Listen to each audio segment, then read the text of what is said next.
वृत्ति प्रभाकर ग्रंथ में पेज नंबर 238 और 238 पेज के ऊपर 18 नंबर का शीर्षक है। बराबर। तो देखो भाई, अध्यास की कारणता में पंचपादिका विवरणकार का मत। बराबर। तो अध्यास का प्रसंग चल रहा है। सांप्रदायिक रीति के अनुसार अनिर्वचनीय ख्याति की रीति बताई थी, उसमें कुछ शंका समाधान हुआ। संक्षेप शारीरिकार ने उस शंका का उत्तर दिया और कवि तार्किक चक्रवर्ती नृसिंह भट्टोपाध्याय ने भी उस शंका का उत्तर दिया और अपना मत बताया। फिर अब अध्यास की कारणता में जो प्रकाशात्मा श्रीचरण है, विवरण ग्रंथकार के कर्ता, उनका क्या मत है वो अब बताया जा रहा है। तो पंचपादिका के ऊपर जो विवरण है प्रकाशात्मा श्रीचरण का, उनका मत, और पंचपादिका विवरणकार के मत को अनुसारी। बराबर। पंचपादिका का विवरण और उस मत का अनुसरण करने वाले लोग क्या कहते हैं वो बता रहे हैं। और पंचपादिका विवरणकार के मत को अनुसारी तो यह कह है क्या, आवरण विक्षेप भेद से अज्ञान की दो शक्ति है। अज्ञान की दो शक्ति, आवरण शक्ति, विक्षेप शक्ति। आवरण करना मतलब रज्जु का अज्ञान है, तो रज्जु का जो अज्ञान है वो क्या करता है, एक तो उसमें आवरण शक्ति मतलब रज्जु का ज्ञान नहीं होने देता है, और विक्षेप शक्ति मतलब उसमें और दूसरा ही कुछ दिखाता है। सर्प को दिखा दिया तो ये हो गई क्या, विक्षेप शक्ति। तो ब्रह्म स्वरूप का अज्ञान, उसमें भी दो शक्ति, आवरण शक्ति, विक्षेप शक्ति। तो ब्रह्म के आश्रित रहने वाली जो माया है, ब्रह्म विषय का अज्ञान जिसको हम कह सकते हैं, उसमें आवरण शक्ति मतलब ब्रह्म स्वरूप का ज्ञान नहीं होने दे रही है, और उस ब्रह्म में जगत को दिखा रही है। ये क्या हो गई, विक्षेप शक्ति। देखो फिर, आवरण विक्षेप भेद से अज्ञान की दो शक्ति है। तो आवरण शक्ति विशिष्ट अज्ञान अंश का ज्ञान से विरोध होने ते नाश होवे। अब ज्ञान से किसका नाश होता है, आवरण शक्ति विशिष्ट अज्ञानांश का नाश होता है, विक्षेप शक्ति विशिष्ट अज्ञानांश का नाश नहीं होता है, क्योंकि उसका ज्ञान के साथ कोई विरोध नहीं है। कैसे, उदाहरण देकर समझाएंगे। तो आवरण शक्ति विशिष्ट अज्ञानांश का ज्ञान से विरोध होने ते नाश होवे है, लग गया। और विक्षेप शक्ति विशिष्ट अज्ञानांश का ज्ञान से विरोध नहीं। विक्षेप शक्ति विशिष्ट कौन, अज्ञान का अंश। ज्ञान होने पर भी वो नष्ट नहीं होता है, क्योंकि ज्ञान का उसके साथ विरोध नहीं है। कैसे, उदाहरण दे रहे आगे की पंक्ति में। ज्ञान से विरोध नहीं, याते ध्यान से ताका नाश होवे, ज्ञान से ताका विक्षेप शक्ति विशिष्ट अज्ञानांश का नाश होवे नहीं। यह वार्ता अवश्य अंगीकरणीय है, अवश्य माननी ही चाहिए। अन्यथा यदि ऐसा नहीं मानते हैं तो ठीक है ना, मतलब विवरण शक्ति विशिष्ट जो विक्षेप शक्ति विशिष्ट जो अज्ञानांश, उसका ध्यान से विरोध नहीं है, ये बात बताई। और यदि ऐसा नहीं मानेंगे, विक्षेप शक्ति विशिष्ट अज्ञानांश के साथ भी ज्ञान का विरोध मानेंगे, तो क्या दिक्कत आएगी, कहाँ आएगी, वो दे रहे। अन्यथा जल प्रतिबिंबित वृक्ष के ऊर्ध्व भाग में अधोदेश तत्व भ्रम होवे, ता वृक्ष का विशेष रूप से ज्ञान हुए भी ऊर्ध्व भाग में अधोदेश तत्वाध्यास की निवृत्ति होवे नहीं। मिल गया पंक्ति। देखो भाई, जल प्रतिबिंबित वृक्ष के ऊर्ध्व भाग में, वह क्या, कोई तालाब है और तालाब के किनारे बड़ा वृक्ष है। बराबर। तो वृक्ष का स्वरूप क्या होता है, नीचे मूल होते हैं, ऊपर उसकी शाखा होती है, किंतु उसका प्रतिबिंब जब जल में पड़ता है, और जल में हम लोग देखते हैं तो मालूम पड़ता है वृक्ष का जो ऊपर का भाग है, शाखा भाग, वो नीचे है, और मूल भाग, जड़ भाग, वह ऊपर है। ऐसा है क्या, नहीं, किंतु वो क्या है, भ्रम, विक्षेप है कि नहीं। अब उसको संशय हुआ, अरे भाई कैसा हो गया, उल्टा कैसा हो गया वृक्ष। तब उसने उस व्यक्ति ने अपनी दृष्टि उस प्रतिबिंब से हटाकर वृक्ष की तरफ ले गया। वृक्ष को देखा जो भूतल पर खड़ा है किनारे पर, तो अधिष्ठान का ज्ञान हुआ। पुनः जल प्रतिबिंब में देख रहा है तो वैसे ही उल्टा दिखाई दे रहा है। यहाँ पर अधिष्ठान का ज्ञान तो हुआ, तो भी विक्षेप शक्ति विशिष्ट अज्ञानांश का नाश नहीं हुआ। इससे मालूम पड़ता है ज्ञान का विरोध विक्षेप शक्ति विशिष्ट अज्ञानांश के साथ नहीं है, किंतु आवरण शक्ति विशिष्ट अज्ञानांश के साथ ही क्या है, विरोध है। अन्यथा जल प्रतिबिंबित वृक्ष के ऊर्ध्व भाग में, मिल गया पंक्ति, जल प्रतिबिंबित वृक्ष के ऊर्ध्व भाग में अधोदेश तत्व उल्टा भ्रम हो गए, ता वृक्ष का विशेष रूप से ज्ञान हुए भी, किनारे पर जो वृक्ष खड़ा है उसका विशेष रूप से ज्ञान होने के बाद भी हुए भी ऊर्ध्व भाग में अधोदेश तत्वाध्यास की निवृत्ति होवे नहीं। ऊर्ध्व भाग में जो भ्रम हुआ है अधोदेश तत्व उल्टा वृक्ष करके, उस आध्यास की निवृत्ति होवे नहीं। समझ में आया ना। इससे निष्कर्ष क्या निकला, ज्ञान का विरोध विक्षेप शक्ति विशिष्ट अज्ञान के साथ नहीं है, किंतु आवरण शक्ति विशिष्ट अज्ञान के साथ है। और आगे दे रहे, तैसे जीवन मुक्त विद्वान को ब्रह्मात्म का विशेष रूप से ज्ञान हुई भी। कोई जीवन मुक्त महात्मा है, उसको ब्रह्म से अभिन्न आत्मा, आत्मा से अभिन्न ब्रह्म, उसका विशेष रूप से क्या हुआ, दृढ़ अपरोक्ष साक्षात्कार हो गया। तो भी इसका मतलब उसको जग दिखाना बंद हो जाता है क्या, जग तो दिखाई देता है। फिर अधिष्ठान का ज्ञान हुआ तो आद्यस्थ पदार्थ दिखने नहीं चाहिए, दिखते हैं। इसका मतलब क्या, ज्ञान से क्या हुआ, केवल आवरण शक्ति विशिष्ट अज्ञान का नाश हुआ, विक्षेप शक्ति विशिष्ट अज्ञान का नाश नहीं हुआ। वही कह रहे हैं। तो इसी जीवन मुक्त विद्वान को ब्रह्मात्म का विशेष रूप से ज्ञान हुए भी अंतकरणादि रूप विक्षेप की निवृत्ति होवे नहीं। अंतकरण, देह, जगत ये तो दिखाई देता ही है कि नहीं। भले सत्य रूप से दिखाई नहीं दे रहा है अब, किंतु कल्पित रूप से, बाधित रूप से, मिथ्या रूप से तो दिखाई देता है। अंतकरणादि रूप विक्षेप की निवृत्ति होवे नहीं, तहा उक्त स्थल की नाई सामान्य रूप से ज्ञान और विशेष रूप से अज्ञान तो कहना संभव है नहीं। या तो यह नहीं कह सकते कि ब्रह्म का सामान्य रूप का ज्ञान है और विशेष रूप का अज्ञान है, और वृक्ष का भी सामान्य रूप से ज्ञान है और विशेष रूप से अज्ञान, ये तो कह नहीं सकते, क्योंकि विशेष रूप से ज्ञान ही हो चुका है। सामान्य रूप से ज्ञान है, विशेष रूप का अज्ञान है, ऐसा कह सकते हैं क्या। पानी के किनारे जो वृक्ष है जिसका प्रतिबिंब उल्टा दिखाई दे रहा है, बाद में वृक्षों को देखा तो अधिष्ठान वृक्ष का विशेष रूप का क्या हुआ है, ज्ञान नहीं हुआ है।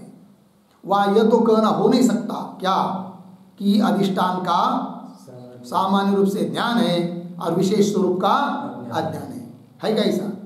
अपितु विशेष स्वरूप का ज्ञान ही है, तो भी भ्रम दिखाई दे रहा है। लग गया कि नहीं। ता उक्त स्तर की नाई सामान्य रूप से ज्ञान और विशेष रूप से अज्ञान तो कहना संभव है नहीं। मिल गया।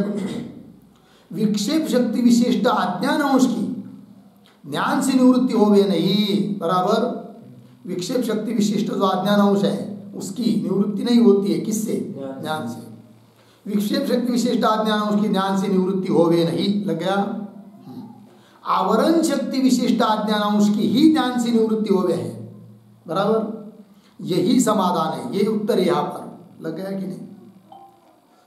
क्या विक्षेप शक्ति विशिष्ट अज्ञान अंश की ज्ञान से क्या नहीं होती है, निवृत्ति होवे नहीं। और आवरण शक्ति विशिष्ट अज्ञान अंश की क्या होती है, ज्ञान से निवृत्ति होवे, बराबर है। यही समाधान है। तैसे अब मूल प्रकृत प्रसंग में आ रहे हैं। तैसे रज्जु शुक्ति आदिकन के सामान्य ज्ञानते इदम अंश के आवरण का हेतु अज्ञान अंश का नाश होवे है, बराबर। रज्जु एक अधिष्ठान है सर्प का व्यवहार काल में, शुक्ति अधिष्ठान है किसका, रजत का व्यवहार काल में। वैसे तो रज्जु और शुक्ति भी अधिष्ठान नहीं हो सकती, वो बात अलग है, क्योंकि यह समझने के लिए। तो रज्जु शुक्ति आदिकन के क्या है, सामान्य ज्ञान, सामान्य ज्ञान थे, क्या होता है फिर सामान्य ज्ञान से? सामान्य ज्ञान थे इदम अंश के आवरण का हेतु अज्ञान अंश का नाश हो गए। इदम कुछ तो है, सामान्य ज्ञान हुआ तो ज्ञान हुआ तो उससे क्या हुआ? आवरण अंश का नाश हुआ। इदम अंश को आवरण करने वाला जितना अज्ञान है उतने आवरण अज्ञान का आवरण है कि नहीं, आवरण करने वाला आवरण विशिष्ट अज्ञान अंश का क्या हुआ है? नाश हुआ है। किंतु विक्षेप शक्ति विशिष्ट अज्ञान अंश का नाश नहीं हुआ है। तो इसे रज्जु शुक्ति आदिकन के सामान्य ज्ञान थे इदम अंश के आवरण का हेतु, समस्त रज्जु का आवरण का हेतु नहीं, इदम अंश के आवरण का हेतु अज्ञान अंश का नाश होवे, और सर्परस्तादि विक्षेप हेतु अज्ञान अंश का नाश होवे नहीं, है कि नहीं? क्योंकि ज्ञान का उसके साथ विरोध नहीं है। किसके साथ? हाँ, विक्षेप हेतु अज्ञान अंश के साथ ज्ञान का विरोध नहीं है, और सर्परस्तादि विक्षेप हेतु अज्ञान अंश का नाश होवे नहीं याते। इसलिए इदम आकार सामान्य ज्ञान हुए भी सर्पाधिक विक्षेप का हेतु इदम अंश का अज्ञान भी संभव है। बराबर है कि नहीं? इसलिए इदम रूप से ज्ञान हुआ है तो भी सर्पाधिक विक्षेप के लिए कारण जो अज्ञान अंश वो वहां पर संभव है, क्योंकि वो अंश कौन सा है? विक्षेप शक्ति विशिष्ट अज्ञान का अंश है, और उसकी तो ज्ञान से निवृत्ति होती नहीं है। याते इदम आकार सामान्य ज्ञान हुए भी, मिल गया ना, सर्पाधिक विक्षेप का हेतु इदम अंश का अज्ञान भी संभव है, लग गया। इस रीति से इदम आकार सामान्य ज्ञान हुए भी सविलास अज्ञान का विषय रज्जु आदि सामान्य अंश संभव है। बराबर। इस रीति से इदम आकार सामान्य ज्ञान हुआ किसका? रज्जु का या शुक्ति का? इदम रूप से क्या हुआ है? सामान्य ज्ञान। इस रीति से इदम आकार सामान्य ज्ञान हुए भी सविलास, विलास मतलब कार्य, तो कार्य सहित अज्ञान का विषय कौन है? रज्जु, क्योंकि अज्ञान ढक रहा है किसको? रज्जु को, और कार्य कौन है? सर्प। तो सर्प रूप कार्य सहित अज्ञान का विषय कौन हुआ? रज्जु। तो रज्जु अधिक सामान्य अंश संभव है।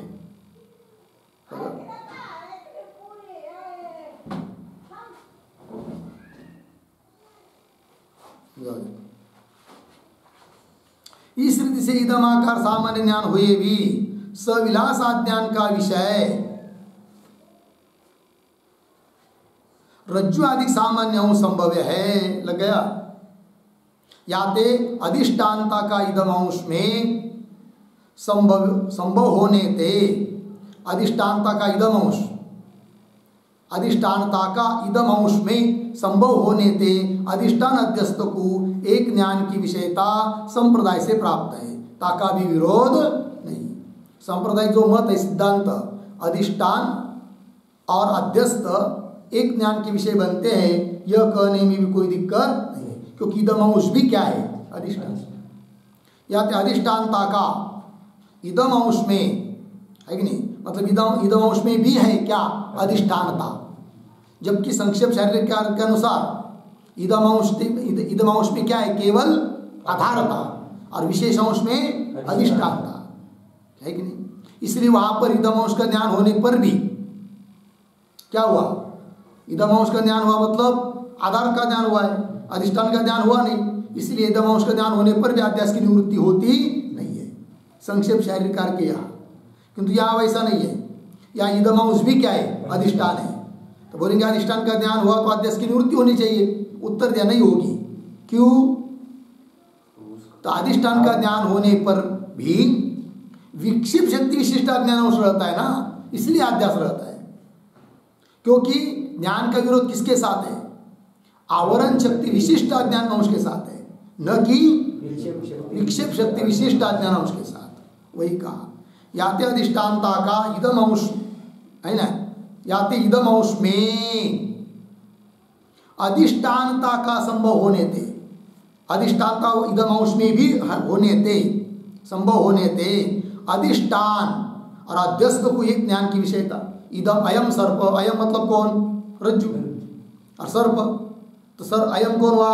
रज्जु, अधिष्ठान। सर्प मतलब अध्यस्त, दोनों एक ज्ञान के विषय बन गए, यह कहने में भी कोई दिक्कत नहीं। अधिष्ठान अध्यस्त को एक ज्ञान की विषयता संप्रदाय से प्राप्त है, ताका भी विरोध नहीं। लग गया जी। चलिए, ये हुआ भाई विवरणकार का मत। अब आगे पंचपादिका और संक्षेप शारीरिकार के मत की विलक्षणता, दो मत हुए ना ऊपर। तो 18वीं शीर्षक में पंचपादिका विवरणकार का मत हुआ और 17वीं शीर्षक में संक्षेप शारीरिकार का मत हुआ, बराबर है कि नहीं उनका हुआ। 16वीं शीर्षक में संक्षेप शारीरिकार का मत हुआ, बराबर है कि नहीं। अब दोनों के मत में क्या विलक्षणता है और उसमें क्या गुण अभिप्राय है, उस बात को कह रहे ग्रंथकार। पंचपादिका और संक्षेप शारीरिकार के मत की विलक्षणता और ताने रहस्य। संक्षेप शारीरक की रीति से मिल गया ना, विशेष अंश में अधिष्ठानता है। अधिष्ठान किसमें है? विशेष अंश में, सामान्य अंश में नहीं। सामान्य अंश में क्या है फिर? आधारता। संक्षेप शारीरिकार ने आधारता किसमें बताई थी? एकदम ऐसे सामान्य अंश में, और अधिष्ठान विशेष अंश में। संक्षेप शारीरिकार की रीति से विशेष अंश में अधिष्ठानता है, सामान्य अंश में अधिष्ठानता नहीं, और विशेष अंश में आधारता नहीं, क्योंकि आधारता किसमें है? सामान्य अंश में, विशेष अंश में नहीं। ऐसा कहा है किसने? संक्षेप शारीरिकार ने। विशेष अंश में आधारता नहीं, लग गया इतना। और या मत में मतलब हाँ, ये जो अभी पंचपादिका विवरणकार का मत, ये तो संक्षेप शारीरिकार के मत में क्या है वो बात बता दी। अब पंचपादिका का विवरणकार जो है उसके मत में बता रहे हैं, या मत में सामान्य अंश में अधिष्ठानता है। होगा कि नहीं अंतर? संक्षेप शारीरिकार के मत में इदम अंश में, सामान्य अंश में आधारता है, अधिष्ठानता नहीं। और इस मत में इदम अंश में भी क्या है?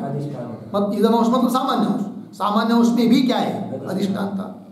या मत में सामान्य अंश में अधिष्ठानता है, लग गया। इतना भेद है। और दोनों में समानता क्या है? दोनों मत में तो विशेष अंश में आधारता का अभाव। संक्षेप शारीरिकार के आगे विशेष अंश में आधारता नहीं है, सामान्य अंश में आधारता है, विशेष अंश में नहीं। और इस पंचपादिका विवरणकार के मत में भी क्या? विशेष अंश में आधारता नहीं। विशेष अंश में आधारता का अभाव इस मत में भी समान है, लग गया। काहे ते? कैसे भाई? अध्यस्त में अभिन्न होय के प्रतीत होवे सो आधार कहिए। आधार मतलब क्या? अध्यस्त में, अध्यस्त सर्पाधिक उसके साथ अभिन्न होकर जिसकी प्रतीति आती है उसको कहते हैं क्या? आधार, बराबर है कि नहीं। तो इदम या उस आधार बताया था संक्षेप शारीरिकार ने, क्योंकि अध्यस्त के साथ उसका अभेद होकर प्रतीति आती है। अध्यस्त में अभिन्न होय के प्रतीत होवे सो आधार कहिए। रज्जु सर्प इस रीति से जो प्रतीत होवे तो, जो मतलब यदि, किंतु ऐसी प्रतीति होती है क्या? रज्जु सर्प नहीं होती है। रज्जु सर्प इस रीति से जो प्रतीत होवे तो, यदि प्रतीति होती तो अध्यस्त अभिन्न होय के, अध्यस्त के साथ अभिन्न होकर विशेष अंश प्रतीत होवे। विशेष अंश क्या होता? प्रतीत होता है कि नहीं। उत्तरी स्थिति से प्रतीत होवे नहीं, किंतु रज्जु सर्प इस रूप से प्रतीति होती नहीं है। उक्त रीति से प्रतीत होवे नहीं, या ते विशेष रूप ते रज्जु आधार नहीं। इसलिए रज्जु वगैरह जो विशेष रूप है वो क्या नहीं है? आधार नहीं है। सामान्य अंश आधार है, या ते विशेष रूप ते रज्जु आधार नहीं। इस रीति से प्रथम पक्ष में संक्षेप शारीरिकार के मत में इदंत रूप ते रज्जु में और शुक्ति में प्रमाणजन्य ज्ञान की प्रमेयता है, बराबर। शुक्ति भी प्रमेय है इदम रूप से, रज्जु भी प्रमेय है इदम रूप से। प्रथम पक्ष में इदंत रूप ते रज्जु में और शुक्ति में प्रमाणजन्य ज्ञान की क्या है? प्रमेयता है। और रज्जुत्व रूप ते, किंतु रज्जु रूप से ज्ञान हो रहा है क्या? नहीं हो रहा है। तो रज्जुत्व रूप ते तथा शुक्तित्व रूप ते प्रमेयता क्या भाव थे? प्रमेय नहीं है, ज्ञान नहीं हो रहा है कि नहीं। रज्जु पर जब सर्प का भान होता है तब रज्जु का इदम रूप से ज्ञान होता है, रज्जु का रज्जुत्व रूप से ज्ञान होता है क्या? नहीं होता है ना। और रज्जुत्व रूपते तथा शुक्तित्व रूपते प्रमेयता के, प्रमेय नहीं बन रही वो कौन, रज्जु, रज्जुत्व रूप से प्रमेय बन रही है इदम रूप से, प्रमेय नहीं बन रही है रज्जुत्व रूप से। रज्जुत्व रूपते तथा शुक्तित्व रूपते प्रमेयता के अभाव थे अज्ञातत्व होने थे, अज्ञात है वो रज्जुत्व रूपते, रज्जु क्या है अज्ञात, अज्ञातत्व होने थे सर्प और रजत का, सर्प और रजत की अधिष्ठानता है, सर्प और रजत का है ना, रजत की अधिष्ठानता है किसमें, हाँ सर्प का अधिष्ठान है कौन, रज्जु, रज्जु का विशेष रूप अधिष्ठान है, विशेष रूप अधिष्ठान, और शुक्ति का भी विशेष रूप अधिष्ठान रजत का, तो वही कह रहे हैं होने थे सर्प और रजत की अधिष्ठानता है। और द्वितीय पक्ष में, द्वितीय पक्ष मतलब विवरण का, और द्वितीय पक्ष में आवरण शक्ति के विरोधी प्रमा की विषयता रूप प्रमेयता इदंत रूप में है, बराबर। आवरण शक्ति के द्वितीय पक्ष में वह एक शब्द लिख सकते हैं, यद्यपि अज्ञान की,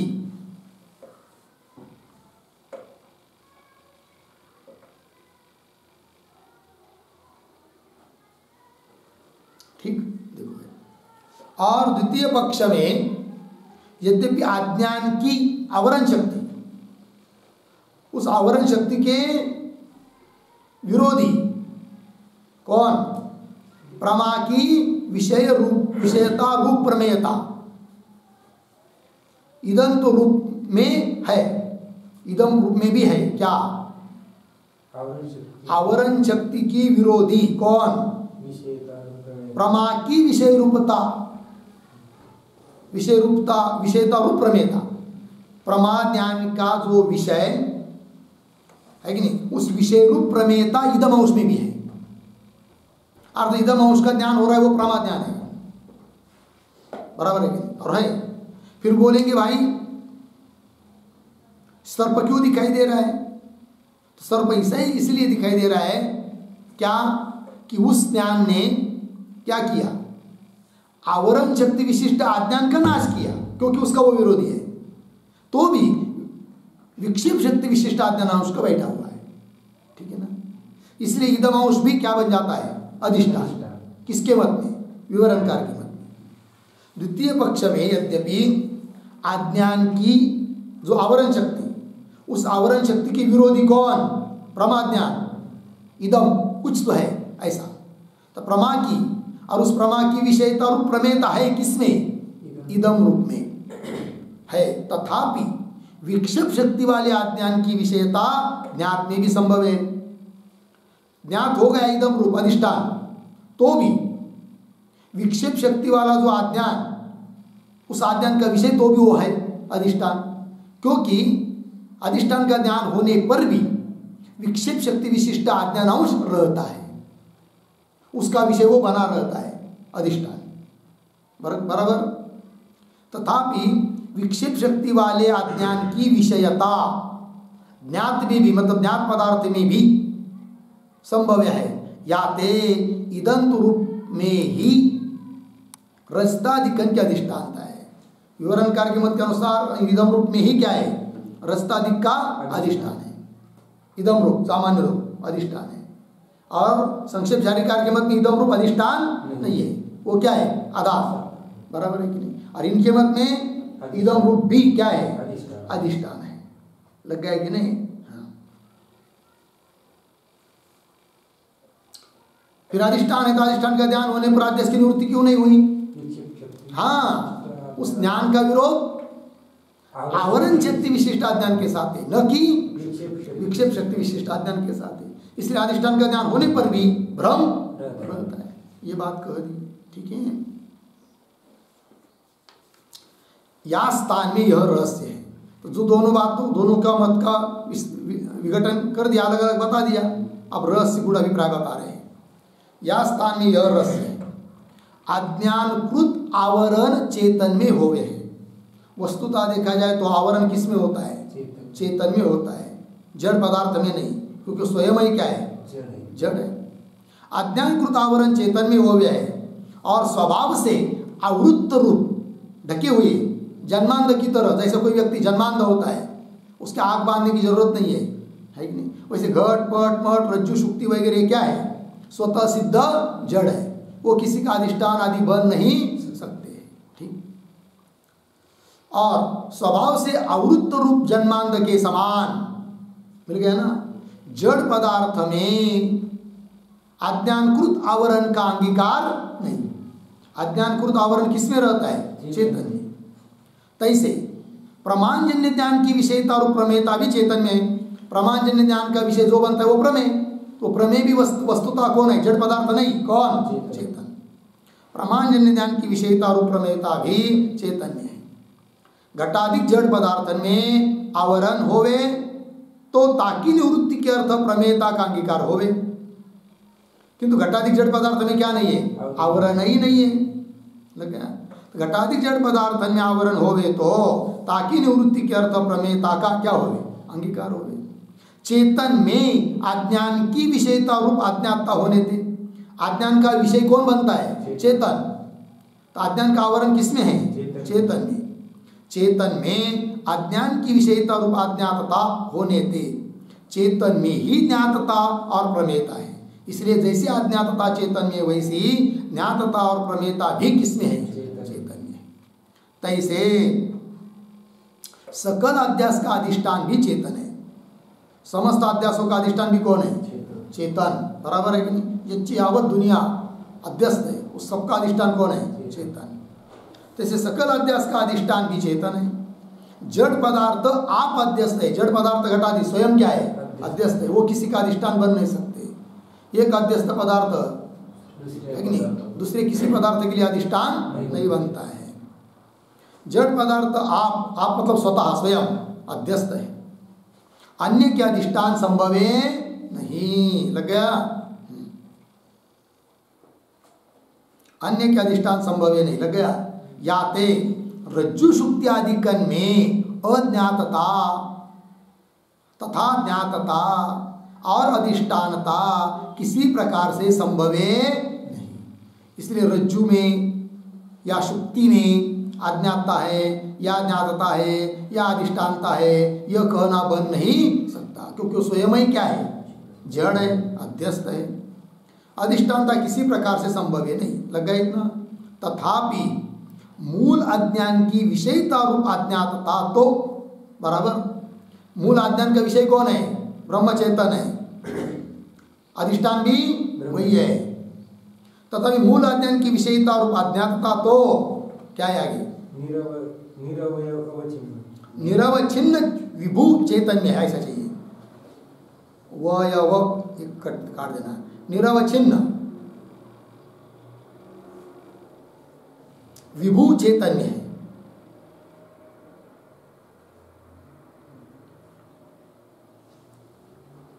ठीक है, परंतु आगे क्या है? मूल है ना, त्या वाचे तूल।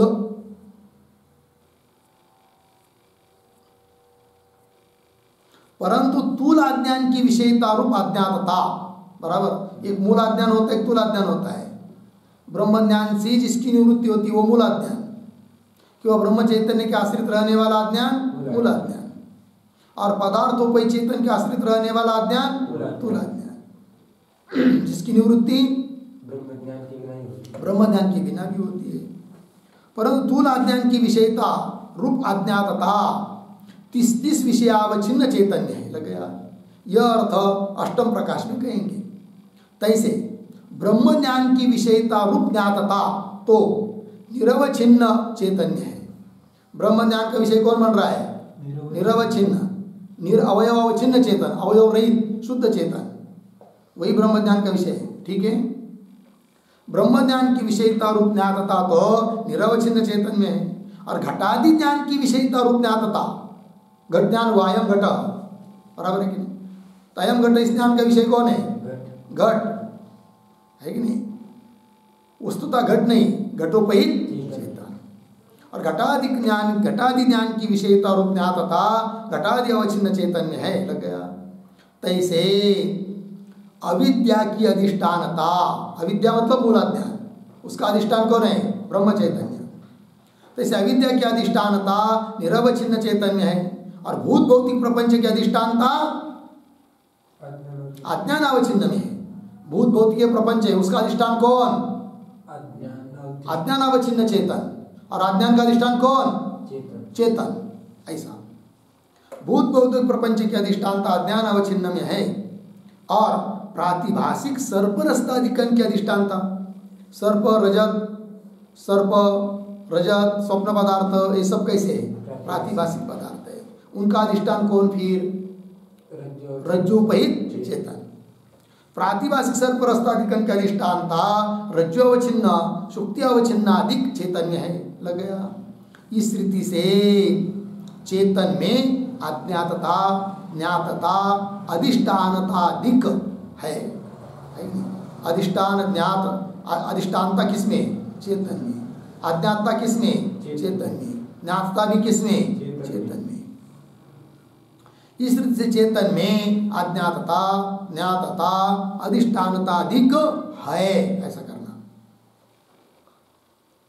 आगे ताके एक शब्द लिखना है। ताके अवच्छेदक जड़ पदार्थ है, किंतु उस चेतन को अवच्छिन्न करने वाले, अलग करके दिखाने वाले कौन है? जड़ पदार्थ, उपाधि। ताके अवच्छेदक जड़ पदार्थ है। याते अवच्छेदकता संबंध से जड़ पदार्थन में भी अज्ञातताधिकरण का संभव होने थे। अवच्छेदकता संबंध से जड़ पदार्थ में भी आ जाती है क्या? अज्ञातता ज्ञातता अधिष्ठानता वगैरह। वैसे तो मुख्य अधिष्ठानता चेतन नहीं है, किंतु उसका अवच्छेदक है कौन? जड़ पदार्थ। याते अवच्छेदकता संबंध से जड़ पदार्थन में भी अज्ञातताधिकरण का संभव होने थे। लग गया? रज्जु अज्ञात है, व्यवहार हो जाता है। क्यों? ज्ञात है। क्यों? सर्प का अधिष्ठान है। इस रीति से व्यवहार संभव है। लग गया? इस रीति से सर्पादि भ्रम का हेतु रज्जु अधिकरणते इंद्रिय के संयोगते इदमाकार सामान्य ध्यान प्रमारूप अंतकरण की वृत्ति होवे है। मिल गया सिद्धांत। सर्पादि भ्रम का हेतु, सर्पादि भ्रम के लिए कारण कौन? वो कह रहे। इस रीति से सर्पादि भ्रम का हेतु कौन? रज्जु अधिकरणते इंद्रिय के संयोग। रज्जु के साथ क्या हुआ? इंद्रिय का संयोग हुआ, और संयोग से क्या उत्पन्न हुआ? इदमाकार सामान्य ज्ञान उत्पन्न हुआ, है कि नहीं? इसलिए सर्पादि भ्रम का हेतु रज्जु अधिकरणते, रज्जु अधिकरण के साथ इंद्रिय के संयोगते, इंद्रिय का क्या हुआ? संयोग। उससे इदमाकार सामान्य ज्ञान प्रमारूप अंतकरण की वृत्ति होवे। प्रमारूप वृत्ति है वो, सामान्य ज्ञान है, अंतकरण की वृत्ति है, होवे। तो सामान्य ज्ञानते, सामान्य ज्ञान हुआ, अधिष्ठान का सामान्य ज्ञान हुआ, फिर उससे क्या हुआ? क्षोभ। किसमें? अज्ञान में, क्योंकि विशेष अंश का क्या था? अज्ञान। तो सामान्य ज्ञान थे क्षोभवती अविद्या का सर्पादि रूप परिणाम, और सर्पाधिकरण का ज्ञान रूप परिणाम हो गए। अंतकरण की वृत्ति नेत्र से निकलकर रज्जु देश तक गई, है कि नहीं? रज्जु का रज्जुत्व रूप से विशेष ज्ञान हुआ नहीं, क्योंकि अंधांधकार वगैरह प्रतिबंधक बैठा हुआ है। अतः केवल सामान्य रूप से ज्ञान हुआ, इदम कुछ तो है, बराबर। किंतु सामान्य ज्ञान होने पर भी विशेष अंश का क्या है? अज्ञान। किंतु सामान्य ज्ञान ने क्या कर दिया? उस विशेष अज्ञान में क्षोभ उत्पन्न कर दिया। विशेष अंश का जो अज्ञान है उसमें विकार कर दिया। फिर उस अज्ञान का परिणाम सर्प, और सर्प का ज्ञान हुआ, अनिर्वचनीय कहती। और सर्पाधिकरण का ज्ञान रूप परिणाम हो गए। लग गया? अथवा एक बात ये हो गई, आगे क्या है? हाँ, तो उसके पेपर लिखे अथवा। अथवा रज्जु आदि विषय उपहित चेतनस्थ अविद्यांश का, है नहीं? रज्जु उपहित चेतनस्थ अविद्या अंश का सर्पादि विषयाकार परिणाम हो गए। ठीक। और इधर इदमाकार वृत्ति चेतनस्थ अविद्यांश का ज्ञानाकार परिणाम हुआ है। पहले क्या बताया? एक ही अविद्या का परिणाम सर्प, और सर्प का अब थोड़ा बदल कर दिया। इदमाकार वृत्ति अवच्छिन्न चेतनस्थ अविद्या का परिणाम सर्प, सॉरी सर्प बराबर है ना? नहीं, क्या लिखा है? रज्जु आदि विषय उपहित चेतनस्थ अविद्यांश का परिणाम सर्प, और इदमाकार वृत्ति उपय चेतनस्थ विद्या का परिणाम सर्प ज्ञान, ऐसा बदल कर दिया। अथवा रज्ज्वादिक विषय उपय चेतनस्थ विद्यांश का सर्पादिक विषयाकार परिणाम होवे है, लग गया। और इदमाकार वृत्ति उपय चेतनस्थ विद्यांश का ज्ञानाकार परिणाम होवे है, ठीक है। रज्जु अवच्छिन्न चेतन सर्प का अधिष्ठान है कि नहीं, और इदमाकार वृत्ति अवच्छिन्न चेतन सर्प ज्ञान का अधिष्ठान है कि नहीं। तो अधिष्ठान भी अलग अलग हो गया। फिर रज्जु अवच्छिन्न चेतन सर्प का अधिष्ठान, और रज्जुपय चेतनस्था विद्या सर्प का उपादान कारण, रज्जुपय चेतनस्था विद्या सर्प का उपादान कारण, और रज्जु अवच्छिन्न चेतन सर्प का अधिष्ठान। और इधर इदमाकार वृत्त्युपय चेतन सर्प ज्ञान का अधिष्ठान। सर्प ज्ञान का अधिष्ठान कौन? इदमाकार वृत्त्युपय चेतन, बराबर है कि नहीं? वही लिखा ना। रज्जु अवच्छिन्न चेतन का चेतन सर्प का अधिष्ठान है, बराबर है कि नहीं? सर्प का अधिष्ठान कौन? रज्जु अवच्छिन्न चेतन। सर्प ज्ञान का अधिष्ठान कौन? हाँ, इदमाकार वृत्ति अवच्छिन्न चेतन। सर्प कौन से अविद्या का परिणाम? रज्जु अवच्छिन्न चेतनस्थ अविद्या का परिणाम सर्प। और सर्प ज्ञान कौन से अविद्या का परिणाम? इदमाकार वृत्ति अवच्छिन्न चेतनस्थ अविद्या का परिणाम सर्प ज्ञान। इदमाकार वृत्ति अवच्छिन्न चेतनस्थ अविद्या का परिणाम सर्प ज्ञान, बराबर है कि नहीं? सर्प का उपादान कारण कौन? शाबाश, रज्जु अवच्छिन्न चेतनस्थ अविद्या। सर्प ज्ञान का अधिष्ठान कौन? इदमाकार वृत्ति अवच्छिन्न चेतन। और सर्प ज्ञान कौन? सर्प ज्ञान कौन? सर्प ज्ञान का उपादान कारण कौन? सर्प ज्ञान का उपादान कारण कौन?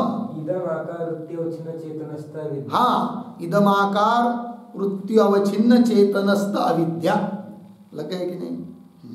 तो सर्प ज्ञान दोनों अविद्या का परिणाम है। वो अविद्या अलग, या अविद्या अलग।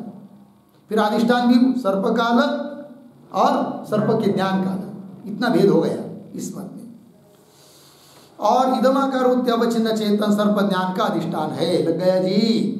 ये दोनों में रहस्य बात बता दी और भेद भी बता दिया। संक्षेप शारीरिकार और विवरणकार, इनके मत में क्या अंतर है और वस्तुतः अधिष्ठान कौन बनता है, इन सभी बातों का विवेचन यहाँ पर कर दिया। फिर आगे विषय उपहित और वृत्त्युपहित चेतन के अभेद में शंका और समाधान, किंतु उसका विचार हम लोग कल करते हैं। ओम पूर्णमदः पूर्णमिदं पूर्णात् पूर्णमुदच्यते पूर्णस्य पूर्णमादाय पूर्णमेवावशिष्यते। ओम शांति शांति।